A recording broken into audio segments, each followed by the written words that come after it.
Hello, hello, hello, and welcome back to my YouTube channel. This is Houston Foodie 713, and I'm doing a reaction to Shannon, Sharpe, and Marlon Wayans Club Shay Shay interview that posted a day or two ago. This will be, not too long. It's just a little recap. There were some highlights to the interview, and things that stuck out to me, of course, was the Harvey Weinstein stealing WhiteChicks from them. Harvey Weinstein and his ugly brother, as Marlon Wayans says. The WhiteChicks sequel. And he talked about Monique claiming that they stole a joke from her, which I don't remember her saying that on her Club Shay Shay interview, but apparently she did say that Marlon and Sean stole a joke from her and used it in WhiteChicks. Starting at the top, it was a 2-hour interview, but of course this recap won't be 2 hours. Marlon, of course, is the youngest of 10 kids. He had humble beginnings. Okay, they weren't the poorest of the poor. He said they had ground chuck and he would cook, and they had off-brand cereal. He had a 2-parent home. Both parents were God-fearing, I believe, but mom was a Jehovah's Witness. He carries his mom and dad's beliefs and their spirit with him everywhere he goes, because as most of us may know, both of his parents have died fairly recently, within the last few years, I believe, and you could tell if you follow him on social media or if you follow the blogs that Marlon didn't take it too well. His mom was his girl, and to some of us it was a little odd, a little weird, but when you think about it on a mature level, he appreciated and celebrated his mom while she was here. He clarified not getting married because his mom was his girl by saying to Shannon that it wouldn't have been fair to any woman for him to marry them while his mom was still alive, which is still weird, but hey, whatever, I get it. He said mom would have gave him hell. But anyway, he did have a hard time losing his parents, and he tries to honor his parents in everything he does. He told, funny stories about taking his mom out to eat, getting her in and out of the car. And that kind of hit close to home. Reminded me of, when my mom was still living. She passed in October of 2020. And, in the last 10 plus years of her life, we had to help her in and out of the car and, get her out the house to do something, to do things. So anyway, he talked about, never having new clothes as a child, getting hand-me-downs, but his dad would buy school clothes at the beginning of the year, and they would opt for the tennis shoes. But his father, straightened him out and made him get regular old cheap tennis shoes so that he would have clothes to wear during the school year. We need that. We need many replicas of that father in today's world, because these kids are still spending all their money on these tennis shoes and have dingy, dirty, old, nasty clothes on, walking around every day, and then get mad when somebody step on your shoes because that's all you own. But anyway, he said that all this led to him being a minimalist now in present life. And if y'all remember, he did get robbed recently. Keenan, his brother, was in the house and there was nothing to take but guns. So I don't know if that's a good thing, bad thing. But why are y'all robbing Marlon Wayans' house? Come on now. All right. One thing I will say, that Marlon looks very youthful, and he did point that out. He still looks very youthful, even though he's in his early 50s, 52, 53, something like that. He talked about how, Keenan, of course, led the path for his celebrity, for most of what he's accomplished now. Keenan Ivory Wayans was on the Johnny Carson show when Marlon was just 6 years old, and he dreamt of having a show at that early of an age. Eddie Murphy visited his projects when he was 8 years old. And it was a funny story about that, and how they clowned Eddie Murphy's pants because they were like cow print or something like that. And they were like ragging on Eddie, and one of the cousins was punching Eddie in the stomach. But, Eddie was a trooper and gave him autographs and everything. He had, many encounters with Robert Townsend, who we know, directed I'm Gonna Get You Sucker, which was a very popular movie that I would watch. I probably watched it 1,000 times since I was, young. Um, he got a lot of experience with writing sketches as a young child. He met John Witherspoon, who ended up being his pops on the Wayans Brothers show, on the WB. Everything seemed like it came full circle for Marlon Wayans, from a child to present day. Marlon went to college. He was, I believe, the first one. Was he the first one? No, he wasn't. Maybe not the first one to go. But he did do 2 semesters at Howard University. First semester, Keenan paid for it, and he just bombed. Lord. GPA 1.6. So Keenan pulled his money out and said, you got to pay for it. So when Marlon started paying for college, he got a 3.6. But he ended up dropping out. I think he dropped out when he got the Mo Money. Yeah, the Mo Money role. And he had to work for that.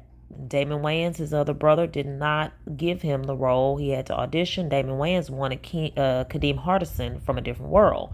But he didn't have the money to pay Kadeem Hardison. And Kadeem Hardison was working. So Marlon auditioned and got the role. Even Omar Epps, Marlon Wayans' best friend, auditioned for the role in Mo Money. But Marlon got it. He earned it and he got it. Okay. Marlon Wayans said he has 30 years in the business now. He has 5 comedy specials. He also gives a lot of credit to a lot of comedians in this interview, which is really, really good. He says that Sean, his brother Sean, who's a very underrated talent, came up with a lot of ideas for White Chicks, Don't Be a Menace, things of that nature. He talks about In Living Color, which was a cult classic, and he was going to Howard when In Living Color was on. And so everybody ran to the TVs on Sunday. My family watched it on Sunday nights, and I would go to school the next day telling all the jokes. I mean, we would just laugh and recount all the skits and all the jokes of In Living Color at school. It only had 4 years, and Marlon blames Fox going into syndication, putting the show into syndication and trying to, basically make them lose money. So they went into syndication and they tried to pay, Marlon and whoever to stay on In Living Color, $70K. And Marlon was like, that sounded good. I was broke at the time. I only had $700 to my name. But we stuck with our family and left In Living Color. So after 4 good seasons of In Living Color, Fox took it over. And season 5, as Marlon says, was weird. Biz Marquis came on. The skits, were kind of kooky. And we all know that if we watched. So, but he said he was loyal to his family, and it paid off. Some people, when you think about it, in Hollywood would have sold out their own family member to stay on TV and get a $70,000 check. So I commend him for that. He moves on to talk about, Don't Be a Menace, and how Keenan made them do 26 drafts of that movie. Which only made him better. Only made him and Sean better. He discussed Saturday Night Live, in which Keenan was never on Saturday Night Live. Damon was fired from Saturday Night Live, and Marlon has never been on Saturday Night Live. So I ask you, what did Keenan do?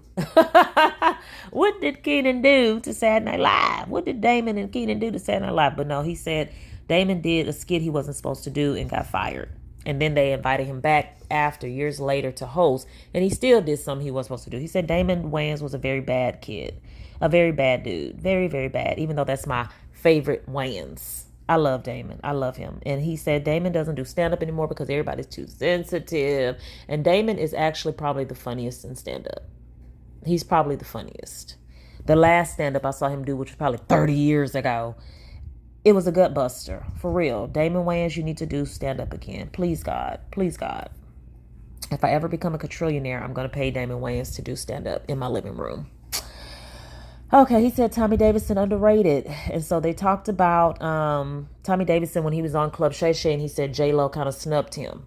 Marlon Wayans stood up for JLO and said his encounters with JLO since In Living Color have been fine.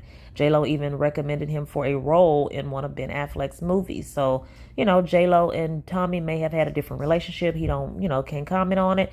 But he says JLo is all right with him. So y'all stop being so hard on JLo. He credits his sister Kim Wayans and says Kim Wayans is like a Carol Burnett. And basically Hollywood sucks because, they don't give her or didn't give her what she deserved. Her talent is on the level of Carol Burnett. She was good on In the House. She was good on I'm Gonna Get You Sucker. She was good on In Living Color. But we haven't seen her full potential due to Hollywood and their standards. All right.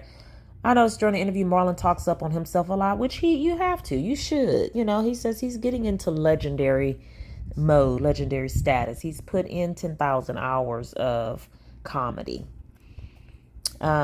He talks about the Super Bowl and how if it wasn't for the Wayans and In Living Color doing a Super Bowl show and pulling all of the Super Bowl ratings, pulling all of the viewers during the halftime show before Super Bowl had halftime performances, then a lot of Super Bowl performers would not be performing, such as Dr. Dre, JLo, Shakira, Michael Jackson. They got Michael Jackson to do the Super Bowl halftime show the year after In Living Color did their halftime special.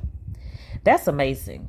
That's amazing. I had heard that recently, but he really, really, explained it to where I got a full understanding. So because Super Bowl lost their viewers watching In Living Color, they decided to pay Michael Jackson to perform at the Super Bowl so they can pull their viewers back. That's amazing. That's amazing. He gave more accolades to Damon, saying Damon Wayans is a unicorn. He's a huge talent. Jim Carrey owes his stardom, owes his, rise to Keenen Ivory Wayans. Jim Carrey had done some special or something called Duck Soup or something like that, and it bombed, and Hollywood did not want to fool with Jim Carrey anymore, but Keenen had his eyes on him and put him on In Living Color. We can all say Jim Carrey was like, he was hilarious on that show. Vera DeMilo, Fire Marshal Bill. Let me tell you something. Okay, let me stop. And then Marlon got to sweating on the interview. Everybody wants to blame that fire pit and all that stuff on the sweat. Y'all just stop drinking and doing drugs. No, I'm just kidding. He talks about his movies, Nutty Professor, and how he was supposed to play the role Dave Chappelle played in Nutty Professor, but Keenen said, so you gonna go make Eddie Murphy some money, or you gonna come over here and do your movie? I can't remember if it was Don't Be a Menace or what it was. It might have been Don't Be a Menace. You gonna make Eddie some money, or you gonna make money for yourself and your family? So Dave Chappelle got the role, and when Marlon said that, I could see Sean in that character. I'm like, was that Marlon? No, that was Dave Chappelle. Okay. So Dave should be thanking Marlon. He also went on to do Norbit when he played that instructor. That was funny as all get out. He was in Above the Rim. He had a relationship with Tupac. And he said in the Norbit thing, he made Eddie laugh like all get out, which was, it's hard to do, but he was just happy to be in a movie with Eddie. That was another full circle moment. So not Above the Rim. So he was cool with Tupac, Biggie, and he saw them 20 minutes before both of them got shot. So stay away from Marlon. He's bad luck. He did say he saw Puffy crying at the hospital after Biggie got shot, but I think those were fake tears. Moving on. He says the network, NBC, did not want John Witherspoon to play Pops on Wayans Brothers, so they took it to WB. They had to have Pops play that role, and John Witherspoon was made for that role as Pops. Pops, and I'm going to call him Pops. he encouraged Marlon to do stand-up. So thank you, Pops. Thank you, John Witherspoon. May you rest in peace. Another highlight, and he talked about Harvey Weinstein, sick, nasty, perverted, slob ball, ugly, mutant, alien looking eye. Stole Scary Movie from them. But God takes care of people like that. They thought that they could steal his ideas. They didn't want to pay them the money that they were worth. So they stole his ideas and went on to do Scary Movie 3 with the Zucker brothers and some of the actors from the original Scary Movie. And then they went on to do Scary Movie 4, and it failed, basically, you know. So Marlon and Sean, the Wayans, they went on to do Haunted House. Harvey Weinstein and Miramax stole his ideas for Haunted House, but if you didn't have the formula, it wasn't going to work. You had to have the Wayans there, the Wayans brothers there. He said he didn't file a lawsuit. He just said vengeance is mine. And you have to commend him for that, because he could have, said something, made a big stink about it, but, he just let God take care of it. If you watch the interview, Marlon Wayans did not expose no Hollywood parties. All he said was he wasn't there when stuff like that happened. He didn't see nothing like that. Maybe they did all the trafficking, and he said he saw some drugging, but that's about it. He addressed the men in dresses thing that Cat Williams talked about, and he said that when they dressed up as white chicks and wore dresses and did all that, that was their idea. That wasn't, the white man trying to make them gay or anything like that. That was their ideas. And you have to be flexible, and you have to have range, in acting and in Hollywood. You have to try everything, Will there be a White Chick sequel? He said what happens with sequels in Hollywood with the white man is that they see the movie did well, but for the sequel, they want to maximize the profit and pay the talent less money. That's why sequels always suck, because the talent is not getting paid what they're supposed to get paid. They're trying to squeeze more bucks. I mean, shouldn't that be the opposite? Like, shouldn't you put more money into the sequel? Or just the same? I don't know. Maybe a little bit more. I don't know. But would there be a White Chick sequel? He said, why not make just another good movie versus trying to, do another White Chicks? So probably not going to be another White Chicks. He said he did not steal any jokes from Monique. The baby powder, blowing the baby powder out your hand or whatever that joke was. That's an age-old joke. He said he loved Monique. He commends her for trying to get her money. She should get everything she's worth. She feels she's worth. She's a good actress. He loves Monique. Love her, but he did not steal her joke. And he also touched on his daughter, and how his daughter is, his son now, transgender. He didn't know it growing up, but she had crushes on girls growing up. He can look back now and kind of see it, but he's proud of his child, who transitioned from a female to a male. They kind of danced around a little bit about this controversy with Marlon Wayans and having to go to court for more child support with his new baby. He made a joke and said he had his own grandbaby, 50-something years old, with a child. Shoot, it's just like my husband. My husband was 55 when I had our baby. She's 16 months, so hey, it happens. But Marlon, pay that child support, boo. I think she asking for like $18,000 a month. Pay that child support, boo. That's why Marlon was asking Vlad for 40 G's. He needs to pay the child support. Okay, anyway, so that was it in a nutshell. So it was a fun little, cute little interview. I laughed a few times. Marlon is funny. Marlon is funny, and I got to stare at Shannon Sharpe for 2 hours in his gray sweatsuit. So that's always a plus. And Marlon had on some cute little shoes too, some nice little tennis shoes, little stylish shoes. So anyway, what did you think about the interview? Did you watch it? Will you watch it? It wasn't one of the highly dramatic ones, but I'm sure they're going to pull something out of there from somewhere. I could see where there could be some drama that they pull out But, you know, it really wasn't much drama. So anyway, kudos to the Wayans brothers. We all know their accolades. You know, thank you, Keenan Ivory Wayans, for being the, you know, the runner, the one that ran so they could walk, or walk so they could run. However that goes. All right. Thank you for watching. Please make sure you like, comment, share, and subscribe, and hit the notification button so you don't miss any of my videos. Love y'all. Bye.